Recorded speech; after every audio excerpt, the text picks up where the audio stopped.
नमस्कार चौकुल के hello everyone, नमस्ते सभी को। तो आज हम डिस्कस करने जा रहे हैं 2020 एंड 2021 के जो प्रीवियस ईयर क्वेश्चंस पहले जो मैंने डिस्कस की थी यहाँ पे मैं दिखाने चाहूँगी। ये क्वेश्चन थे शिफ्ट 1 के, जून 2021 के और दिसंबर 2020 के। ओके, तो ये 5 क्वेश्चंस हम डिस्कस किए थे। आज और 5 क्वेश्चंस को डिस्कस करते हैं।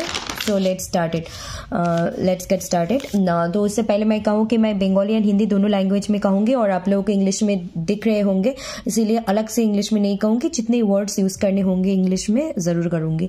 सो please stay connected with SP literature and do like, comment, share and subscribe to SP literature and hit the bell icon so that you never miss an updates.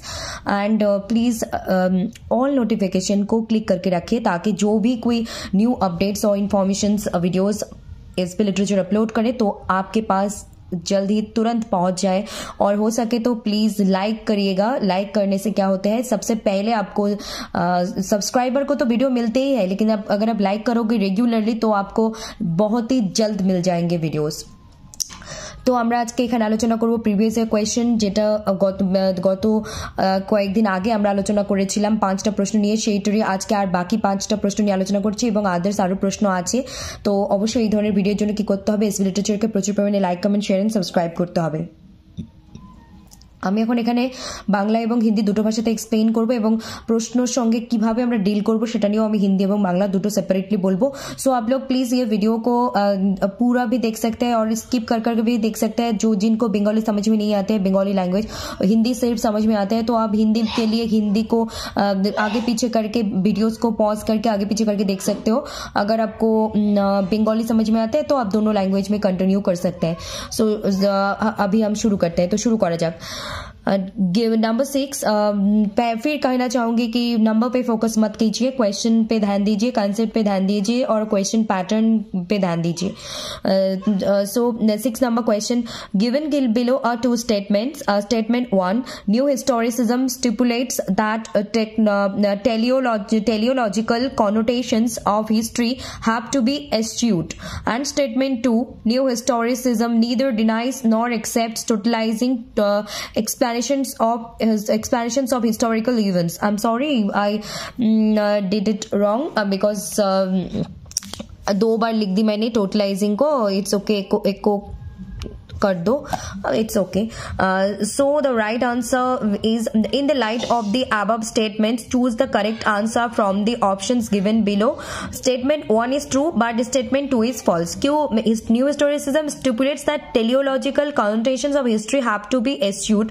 New historicism neither denies nor accepts totalizing explanations of historical events. ये totally wrong है क्योंकि ये neither denies nor accepts, deny भी नहीं करते, accept भी नहीं करते, साथ में तो नहीं हो सकते क्योंकि डेफिनेटली ये हिस्टोरिकल इवेंट्स के बारे में बिल्कुल डिनाई नहीं करते हैं। So right answer is option 1 is correct and option 2 is false. Next question, এখানে আমরা দেখতে পাচ্ছি যে প্রথম যেটা পড়লাম আমরা, যে প্রথমটা ঠিকমতো যাচ্ছে স্টেটমেন্ট 1, বাট স্টেটমেন্ট 2 যাচ্ছে না, কারণ এটা বলে যে নিদার ডিনাই নর অ্যাকসেপ্টস, মানে ডিনাইও করছে না আবার অ্যাকসেপ্টও করছে না হিস্টোরিক্যাল ইভেন্টকে। এটা ঠিক মন্তব্য, সঠিক মন্তব্য নয়, কারণ নিউ হিস্টোরিসিজমকে যখন আমরা আলাদা করে পড়বো বুঝবো সেটা নিয়ে লেখা থাকবে যে অবভিয়াসলি এটা না তো ডিনাই না অ্যাকসেপ্ট দুটো একসাথে হতে পারে না হিস্টোরিক্যাল ইভেন্টস নিয়ে। অবশ্যই একটা গুরুত্বপূর্ণ ভূমিকা এখানে আছে। Next question, with which of this is Ngugi wa Thiong'o generally associated? Option A decolonising the body, option B decolonising the mind, option C decolonising the polity and option D decolonising the state. I am really very sorry for the external noises. मैं बहुत ही दुखित हूँ जो बाहर से आप लोगों को नॉइज सुनने को मिल रहे हैं। I am sorry, please adjust कर लीजिएगा। আমি দুঃখিত যে বাইরে যে ধরনের গাড়ি ঘোড়া বা একটু আমার মানে পাশে বাসন কুসনের শব্দ পাওয়া যাচ্ছে। আমি sorry, but it's okay, human life, আমাদের এসব নিয়েই চলতে হয়। সো প্লিজ একটু আমার সাথে অ্যাডজাস্ট করুন, যোগদান করুন, মনোযোগ দিন। So the right answer is decolonising the mind. With which of this is Ngugi wa Thiong'o generally associated? Decolonizing the mind. Next one, which of these UK universities saw the first institute institutional incorporation of cultural studies. इन चारों में से कौन सी university है जो कि कौन सी UK university है जो कि कल्चरल स्टडीज को इंस्टीट्यूशनली इनकॉर्पोरेट करते हैं पहली बार? तो bath spa university, Cambridge university, Oxford university, university of Birmingham. University of Birmingham option D is correct. And ये एक रिपीटेटिव क्वेश्चन है, लास्ट 3 to 5 years से ये क्वेश्चन आते हैं कल्चरल स्टडीज से रिलेटेड। प्लीज इसको अच्छे से पढ़ना। এইটা একটা রিপিটেটিভ কনসেপ্ট বা এই নিয়ে প্রশ্ন বারবার আসে, এটাকে একটু নিজে থেকে আরো ভালো করে পড়ে নিতে হবে। কালচারাল স্টাডিজ এবং বার্মিংহাম ইউনিভার্সিটি একটু গুগল করে রেখে পড়তে হবে আমাদের। Next question, empiricist linguistics is also concerned with option A directly observable sense data, option B innate language knowledge, option C investigating of the human mind, option D reason as a determinant of inquiry. So the right answer is directly observable sense data. Empiricist linguistics is concerned with what is the meaning of empiricist, what is the meaning of linguistics differently। आप लोग ढूंढो Google पे, अगर पता है तो ठीक है, नहीं है तो गूगल पे ढूंढो, फिर उसको पढ़ो, उस पे वहां पे आप लोगों को की टर्म की वर्ड्स मिल जाएंगे कि उस पे क्या क्या ऑब्जर्वेबल ये की वर्ड आपको मिल ही जाएंगे। एम्पिरिसिस्ट क्या है, लिंग्विस्टिक्स क्या है, उसके साथ ये किसके साथ कंसर्न है, directly observable sense data.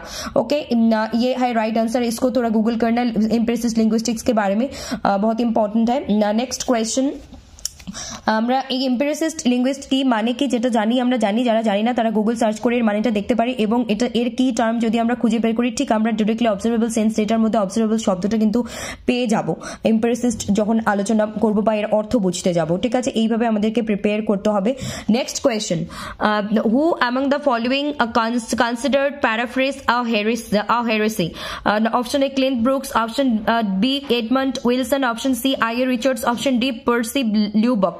So the right answer is Clint Brooks, who among the following considered paraphrase as a heresy, paraphrase as a heresy, that is Clint Brooks. Heresy or paraphrase Clint Brooks.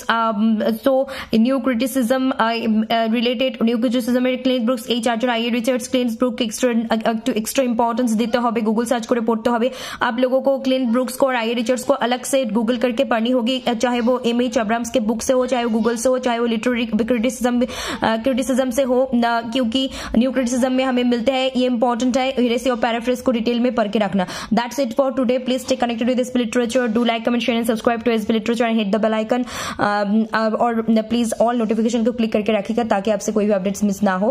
নমস্কার সকলকে, ভালো থাকুন, সুস্থ থাকুন, দেখতে থাকুন SP literature. আজকে আমরা 5টা প্রশ্ন আলোচনা করলাম, প্রত্যেকটাই প্রচন্ড গুরুত্বপূর্ণ, ভীষণ ইম্পর্টেন্ট। এগুলোকে আলাদা করে একটু পড়তে হবে, রিভাইজ করতে হবে, কারণ এগুলো থেকে কনসেপ্ট আসে পরীক্ষায়। সো আজকের মতো এই পর্যন্ত, দেখতে থাকুন SP literature, like, comment, share and subscribe. আর সকলকে শুভরাত্রি। Thank you all, love you all and God bless you all. Take care, bye bye, good night. সবাইকে নমস্কার, सभी को नमस्ते। अच्छे रहिए, खुश रहिए, मस्त रहिए, शुभरात्रि, good night to all of you.